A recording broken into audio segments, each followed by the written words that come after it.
Otto has spent a month inside Peter Parker's head, and Otto has found him wanting. Peter was a man of limited vision. No plans, no schemes, just blindly going from one thing to the next. That will not be Otto. Most spiders have 8 eyes. As of tonight, thanks to Otto's spider bots, he shall have 8,000 eyes. Rest easy, New York. Your hero, Dr. Otto Octavius, the superior Spider-Man, is watching over you. Otto intervenes on his 3rd break-in of the night. He cannot help but notice that, on average, he is apprehending 4 times as many criminals as his predecessor. And he has personally prevented the theft of an additional $12 million in property. He is also doing a better job at tying up loose ends. Case in point, rounding up the vulture's underage minions. 2 of the children may have gotten away, one of them goalie, but no matter. It is only a matter of time. Of course, with his newfound efficiency also comes newfound respect. His spider bots keep him abreast of all the situations that merit his attention, and a few that do not. Otto reroutes a Class 3 fire in progress to a local fire department. He has places to be, and he has already done far more than his share. Well, far more than Parker ever did. A nagging voice in the back of Otto's head tells him to go back and address the occurrence himself. Ignore it, Otto thinks. Like he said, he has more important things to do. He has responsibilities. Like joining Aunt May for her therapy session. His aunt gives him a peck on the cheek, thanking him for his support. She is just happy that Peter has decided to turn over a new leaf. Spending so much time with her, she's gonna get spoiled. Otto takes this time to speak with the medical doctor overseeing May in hopes that there will be a surgery in her future to get her to walk again. The doctor tells him, once again, that his aunt is far too old for any radical surgery. It would be too dangerous. Thank you for your opinion, doctor. Otto scowls. Later, when Otto arrives at Horizon Labs, he tells the living brain that they have work to do. He will require neurocircuitry, hydraulic pumps, and coffee. Lots of coffee. If Parker could see him now, Peter Parker is going to get credit for another one of Otto's inventions. When he finishes, he summons Max Modell, who, it can be said, as the head of Horizon Labs, he is not used to the feeling of being summoned, and he can't say he cares for it at all. They do have procedures for this kind of thing. All projects should be run through the fellow members of his think tank before addressing his concerns higher. Enough formalities, Otto says quickly. Here, a new lightweight exolimb. With a neural interface grafted to the spine and brain, the injured will walk again. The first trial, of course, will be his Aunt May. Human trials? Max interjects. What are you, Frankenstein? Uatu Jackson, prodigy scientist, asks as he looks at the mechanical contraption. That's Dr. Peter Parker, Otto snaps, and you'll do well to remember that. Max responds by telling Otto that he isn't a doctor, and inflating his resume won't get him anywhere. Impossible, Otto thinks as he slams his invention down. He received his doctorate at 16. Parker, what have you done with your life? He refuses to live in a world without his well-earned title. He's a doctor, damn it, a doctor! That night, at the Ravencroft Asylum for the Criminally Insane, Dr. Ashley Kafka approaches the padded cell of Massacre. The guard escorting her cannot, for the life of him, understand why she focuses on this inmate above all others. They have legit supervillains locked up there. In Massacre, He's just a guy. You're wrong, Dr. Kafka corrects him. Massacre, or Marcus Lyman's brain was physically damaged. He is incapable of assigning any value to human life. The man is the highest functioning sociopath that she has ever met. She instructs the man guarding the door to the cell to open it for her, and when he does, she screams. An undressed man, neck twisted a full 360 degrees, slumped on the floor of the cell, blood spatter spread across the padding behind him. That's Seaborn? But if that's Seaborn, then Massacre, dressed in the dead security officer's uniform, snaps the neck of the officer that was escorting Dr. Kafka. Please! Dr. Kafka knows that Massacre, Marcus, is a man of logic, and he keeps his word. So, he must understand that he needs her to get out of the asylum. Massacre looks down at the doctor, eye to eye, and tells her, "No, that's not true, Dr. Ashley Kafka. I don't need you at all." The next morning, the Dean of Students at Empire State University tells Mr. Parker how thrilled everyone is to have such an illustrious alumnus re-enroll, and such a generous donation, and a reference from Spider-Man himself. How could she say no?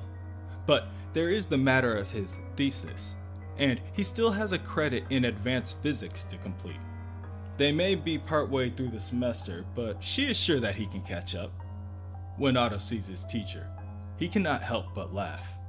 Dawn, the Snaz, Lamaz? Is this for real? Unbelievable! Years ago, Otto and Lamaz were classmates. The guy's a buffoon! Obviously, Otto's laugh doesn't leave a good impression, and Lamaz stomps away angrily. Nice one, Slick, a voice says from nearby. Here, if you're gonna survive this class, you're gonna need this. A woman hands Otto a card, but before he can turn around to look, she's gone. He examines the card, and it reads, A. Marconi, tutor, chemistry and physics. What the? Him? Out of all people! Suddenly, Otto receives a call from the mayor's office.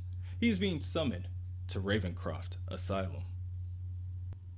Once Spider-Man arrives, he asks Mayor Jameson, Chief Pratchett, and Officer Carly Cooper for an update. It's one breakout after another in this city, but this one is on Spider-Man. At first, Otto is insulted until Jonah informs him that it was Marcus Lyman, the mass killer known as Massacre, that escaped. A man whose life Spider-Man saved. Spider-Man promised he would never escape, that he would never kill again. Now, 8 more men and women are dead, and their blood is on Spider-Man's hands. Carly shows Spider-Man Dr. Kafka's corpse, and he then vows that not one more innocent life will be lost. And he gives Mayor Jameson his word that he will end Massacre once and for all. Somewhere in Westchester, a local burger town finds itself busy with customers.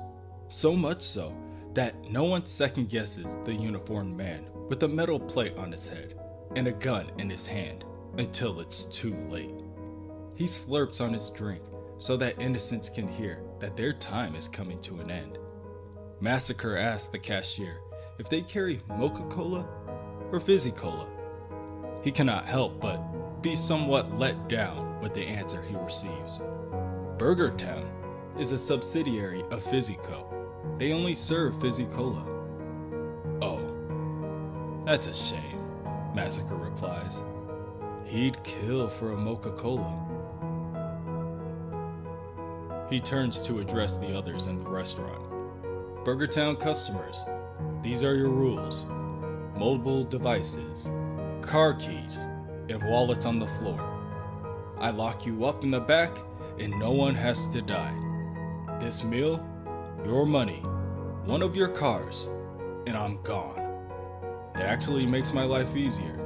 I conserve ammo as long as none of you try to be a hero. This will work just fine for everyone.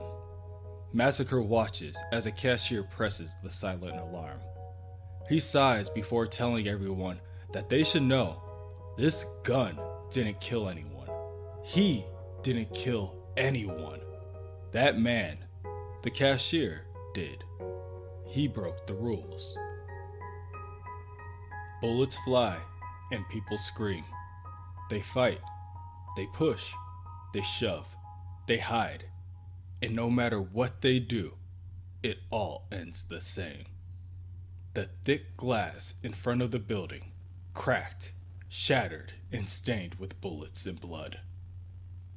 The smoke from the barrel of the gun slowly dances in the air as Massacre admires his doings. There are only two sounds left in the building, the sound of a baby crying and the sound of Massacre finishing his drink. "It's all right," he says calmly while he looks at the mother and child, the only two survivors, in the eye. He left them alive on purpose. He needs hostages. For now. Elsewhere, Spider-Man stops at the lab of Uatu Jackson and demands his assistance. Spider-Man needs Uatu's facial recognition software. Previously, Uatu had given the software to Yuri Watanabe, the Wraith, and it helped her hunt down and locate criminals. Spider-Man tells Uatu that his plan is to synchronize the facial recognition software with his spider bots. There is a mass murderer out, and every second they don't find him, more lives are in danger. In the middle of the city, the hostage woman and her child exit the vehicle, and Massacre tells her that she is free to go. However, if she makes a scene, then he opens fire on both her child, and countless others. The woman nods her head to motion that she understands. "Good," Massacre says. There are two options. One, he blends into the crowd and she never sees him again. Or two, he follows her for 5 to 10 blocks, and if at any time she calls out, he will kill her and her son. It's her choice. "So, where to now, goalie?" one of the Vulture children asks the other. "Spidey messed up their friends real good, and the cops know all about their hideout, so they can't go back there. And if they stay out in the open, then those weird spider robots will find them." "Damn it, look, goalie," one of the children yells as he points out one of the onlooking spider bots. "We're screwed! He's gonna get us now!" A boot stomps down on the robot, shattering it to pieces. No, he won't. Spread the word. There's someone who can keep them safe from the spider. Someone who knows his every trick and how to crush him once and for all. And that would be him.